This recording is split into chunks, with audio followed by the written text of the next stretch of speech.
አንሰራ መለፍለፍ። በተለይ እኔ አደራችሁ እንዲሁ በሞት ያፈርሰው እንዳትቆጡ አትቆጡም ልንገራችሁ። በተለይ እኔ አሁን እንግዲህ ጧፍ ልናበራ ነው መሰል ይሄ ጧፍ እያበሩ መፎከር ብታቆሙ ይሻላል። የአዲስ አበባ ሰው ማለት ነው። እኔ ቅጩን ገጠር ለምኖር እንግዲህ የፈለጋችሁ ላርጉኝ። አሁን ስለምጠፋችሁ ወይ አትቀጠቅጡኝ ነገር እንግዲህ ዝም ብላችሁ ብድግ እኔን የሚያህል ጧፍ እያበራችሁ ኦርቶዶክስ አትበጠስም በፉከራ ነው እንዴ? ስራ መስራት ነው። እስኪ ስራ መስራት ይወር በእንዲህ አድርገን እንደዚህ ብሎ ነገር እንደዚህ ብሎ ስራ አይሰራም። ምን ብሎ ነው ጌታ ስራ የሰራው? ለመልካም እንዲያውም እውነቴን ነው። በዚህ ዘመን ተናግረን ካቀና ነው ተናግረን ያበላሸ ነው ይመስል ለመልካም ተብሎ ይችላል። ንግግራችን ከሚጠቅም ይልቅ ዝምታችን ይጠቅም ነበር። እሳት ያነደድ ነው እየተናገርን ነው።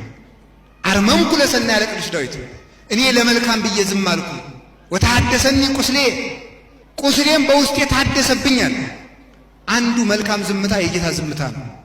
እንዲያውም ጌታ በንግግሩ እንዳዳነን በዝምታው ያዳነን ደግሞ ብዙ ነው። ጌታ በዝምታው ዓለም እንዳዳነ ታውቃላችሁ። አንድ ቀን አይሁድ ጌታን ከሰሱት። እንዲህ አሉ፣ አንተ በምን ስልጣን ነው ግን ይህንን ገበያ የምትፈታ? የዮሐንስ ጥምቀት ከምድር ነው ከሰማይ ነው? መልስ አሳጣቸው፣ ዝም አሉ። መርታት ይችልበታል። መምህር ለመንግስት ግብር መክፈል ይገባል አሉት። ተልከው የመጡት ናቸው እነዚህ። የሚያጣሉ እዚህም ይኖራል። ለነፍስ ብታስብላት ይሻላል። ተልኮ የሚመጣ እንደዚህ ሞልቷል። እዚህ ቢሆን ለመንግስት ግብር እንክፈል አንክፈል አሉት። አትክፈሉ ቢል በመንግስት ላይ አምጿል ይሉት ነው። ክፈሉ ሲሉ ተመልከቱ። ዛሬ እውነት ሲነገር ሁሉ አባቶችን እንደሚያሸማቅቁት ማለት ነው። አይ ክፈሉ ቢል የመንግስት አቅርማጭ ነው ሊሉት ነው ደግሞ። ከዚያ በኋላ ምን አላቸው? ሳንቲሙ የማን ነው አላቸው። የቄሳር አሉ። በጎኑሳ የእግዚአብሔር ስዕል ደግሞ አለበት። እንግዲያስ ሳንቲሙ አንዱ ነው።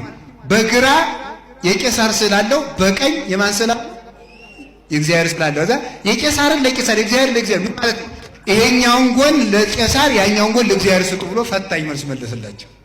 አይቻልማ። አንዳንድ ጊዜ እቺ ለሳንቲም መቀስቀሻ ነው የምትሆነው። እቺ ጥቅስ ታሳዝነኛለች። ያለ ስሟ የጠፋ ጥቅስ ናት። የቄሳርን ለቄሳር የእግዚአብሔር ለእግዚአብሔር ለሳንቲም አይደለም የተነገረው። ቄሳር የተባለ ዲያብሎስ ነው። ተንኮሉን ለዲያብሎስ ተውለት ማለቱ ነበረ። የእግዚአብሔር ለእግዚአብሔር ያለው እናንተ በእኔ አርአያ ተፈጥራችኋልና ለእኔ ሆኑ ማለቱ ነበረ። ይህን ነበር ይመስልስላቸው። አዲያ እንዲያርጎ መልስ አሰጥቷቸዋል።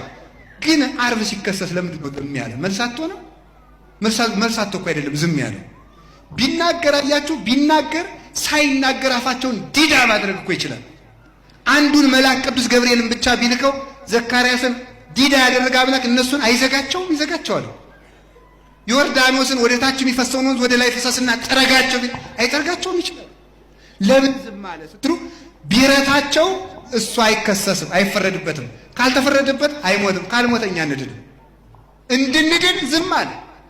ዝም ሲሰደብ ያን ሁሉ ሲል እንዲሁ እናንተ ምን አለ? ርቱ ሃይማኖት ሰው ሆይ አለ ይሁዳ አንተን ሊሸጥህ ተስማምቶ ብር ተቀብሎ መጥቶ አንተ ደህና ዋልክ ቢልህ እንደሸጠ ብታውቅ አንተ ብትሆን ምን ታረግ ነበር? እኔ እንደሚመስለኝ ይሁዳን በጥርስ የምትነክሰው ይመስለኛል ይላል።